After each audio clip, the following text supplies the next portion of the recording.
വിഷയത്തിൽ വന്നിട്ടുള്ള ഒരു റിപ്പോർട്ട്. മറ്റൊരു റിപ്പോർട്ട് അബൂ ഹുറൈറ റളിയല്ലാഹു തആല അൻഹു ആണ് പറയുന്നത്. നബി സല്ലല്ലാഹു അലൈഹി വസല്ലം ഒരിക്കൽ ഇപ്രകാരം പറഞ്ഞു, ഇതേപോലെയുള്ള ഒരു ദിവസത്തിൽ ഇതാ ഇന്നത്തെ ദിവസം നിങ്ങൾക്ക് രണ്ട് ആഘോഷങ്ങൾ, രണ്ട് ഈദുകൾ ഒരുമിച്ച് വന്നിരിക്കുകയാണ്, അഥവാ ജുമഅയും പെരുന്നാളും.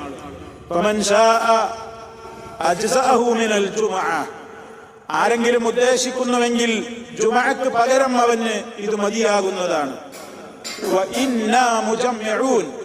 എന്നാൽ തീർച്ചയായും ഞങ്ങൾ ജുമഅ സംഘടിപ്പിക്കുന്നവരാണ്. ഞങ്ങളിവിടെ ജുമഅ സംഘടിപ്പിക്കുന്നവരുണ്ട്. എന്നാൽ സാധ്യതയില്ലാത്ത ആളുകൾക്ക് വരാൻ ഉദ്ദേശിക്കുന്നില്ലെങ്കിൽ അവർക്ക് വിരോധമില്ല. അവരുടെ ജുമഅ അവർക്ക് നിർബന്ധം